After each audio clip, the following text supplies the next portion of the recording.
Welcome to the Bandano Podcast, where we're calling a spade a spade. Great to be here with you guys today. There is something seriously wrong going on when it comes to sports. The integrity is more questionable now than it has ever been before. Late last month, as we all know, Chauncey Billups, Terry Rozier, Damon Jones, all arrested for illegal gambling. In Damon Jones' case, in Chauncey Billups' case, in Terry Rozier's case, we're talking about fixing games. We're talking about rigging prop bets for benefits of others, illegal behavior. In MLB, in Major League Baseball, we have Emmanuel Clase and Luis Ortiz getting indicted on charges of rigging pitches, throwing balls purposely, taking heat off pitches to hit certain prop bets. And over the weekend, late Friday, we have word of 6 college basketball players banned after gambling investigation reveals game fixing at 3 separate schools. Something terrible is going on in sports right now. There's always been betting, I get it. But now that it's all getting brought out to the forefront, now that what's happening in the darkness is now coming to light, it is making these sports look worse and worse and worse. The NBA has a problem in itself when it comes to the product that they're putting out. When it comes to building new stars, the NBA has an issue on their hand. You had the Michael Porter Jr., the Jonte Porter case. You had the Michael Beasley case that's still up in the air. Most recently, Terry Rozier, Chauncey Billups, Damon Jones. Basketball is in a place. Is something going to come down the pike when it comes to the WNBA? When it comes to WNBA leadership? WNBA officials, perhaps? WNBA players, perhaps? Going 2 for 15 on a random Wednesday night game. Can they not hit shots? Or are they busy cashing in on some prop bets because nobody in league offices, nobody at the federal building over there is really paying attention to the WNBA betting like that? Let's get right into it. Please like the video, comment, and subscribe to the channel. That would mean so much to me. The NCAA committee on infraction released on Friday decisions regarding 3 Division I schools and 6 college basketball players in unconnected cases, each involving illegal gambling and or game manipulation activity. The players formerly played at Arizona State, Mississippi Valley State, and New Orleans. None of the schools are being punished, as the NCAA determined the coaches and most other players were not involved in or aware of the unconnected schemes. Quote, while the cases at each school are not directly related, the violations for each case involved betting-related game manipulation and or student athletes provided information to known bettors, according to the NCAA's release. Additionally, all 3 cases involved lack of cooperation by student athletes who knowingly provided false or misleading information to investigators. As a result of the sports betting violations, the student athletes all violated ethical conduct rules, triggering permanent ineligibility. The article goes on. B.J. Freeman is the biggest name of them all. The former Arizona State guard was second on the team in scoring in 2024-2025, averaging 13.7 points, in addition to 3.9 rebounds and 2.6 assists. He will never play college basketball again, nor will the former players at Mississippi Valley State and New Orleans. Said Quavius Hunter, Daquavian Short, Jamon Vincent, Donovan Sanders, and Alvin Stredrick. Freeman's case was first reported by CBS Sports in September. The NCAA uncovered his infractions while looking into a different case tied to former Fresno State basketball player Mikal Robinson. Records on Robinson's phone indicated that on 4 separate occasions between November and December 2024, Freeman knowingly provided information to Robinson, who was betting on Freeman through daily fantasy sports accounts. According to the Committee on the Infractions Report, Freeman also knowingly provided information on at least 2 occasions to his then-girlfriend, who was also betting on Freeman. When interviewed by enforcement staff, Freeman knowingly provided false or misleading information when he denied sharing information with Robinson and his then girlfriend.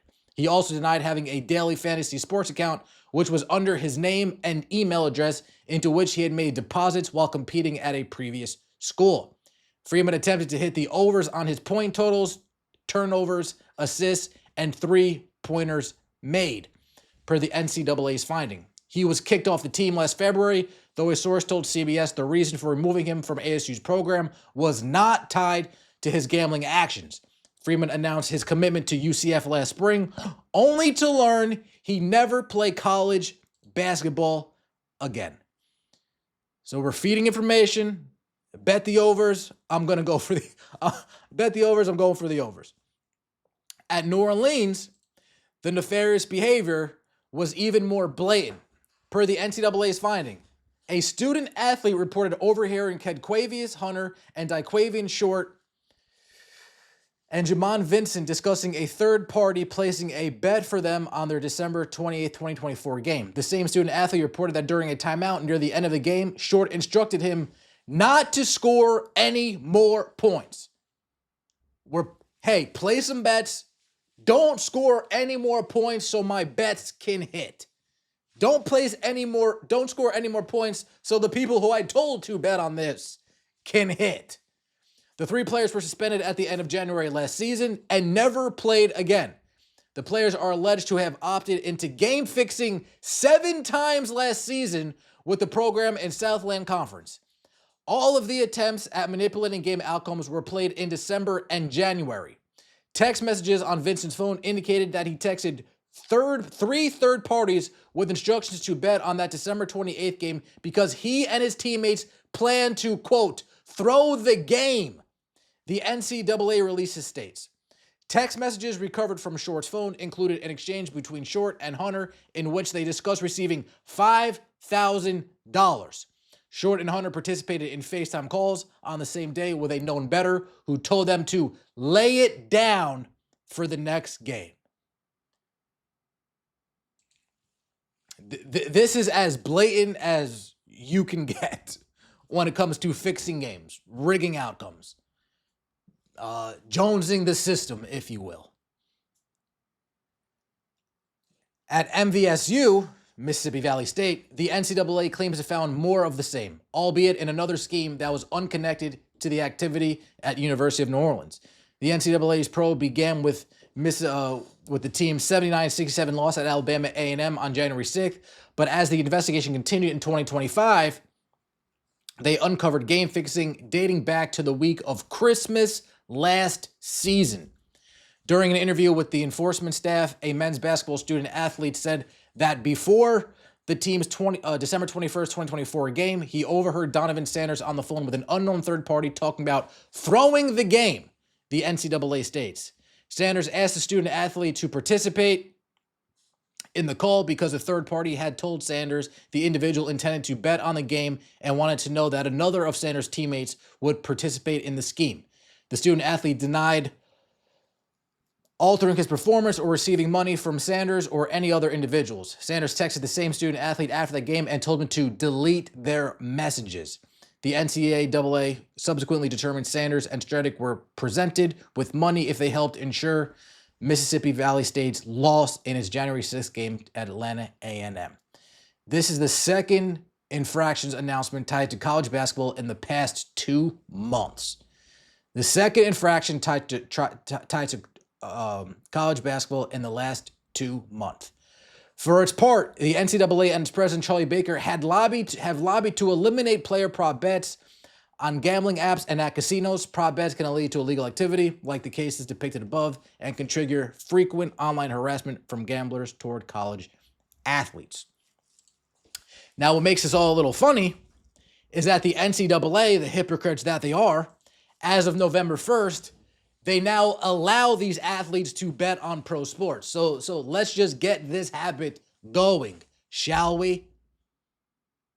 The hypocrisy is all across the board, from the people that report on this, the ESPN, they have their ESPN bet, the podcast, they have like their by FanDuel, by DraftKings, so on and so forth. Now you have the NCAA punishing players for betting on games, fixing games. terrible, terrible, terrible. But on the other hand, you're now allowing these guys to bet on pro sports, getting them in the habit, getting them in the mode of betting on this crap before they weren't allowed to. The more these cases come out, the more these types of things get shown. What happens in the darkness, like I said, comes to the light. Shout out to Batman. It looks dark for sports at the college level, at the professional level. You're watching this stuff transpire, you're watching this stuff unfold, and you have to ask yourself, this guy shoots 85% from the free throw line. Why is he shooting so bad today? This guy finishes around the rim at a 60% clip. Why can't he hit a layup today? And then when you double that onto the women's basketball side, you just told me that this player was one of the best in the league. Oh, why does she look incapable of making layups? Why does she look incapable of dribbling the ball? This player never fouls out of game. Why is she fouling out today? There's no difference in the defense she's playing today than she usually plays. You have to look at everybody from top to bottom. The commissioner, the officials, the players. Let me know what you guys think in the comment section below. I appreciate all of the support. We'll see you next time, and as always, take it easy.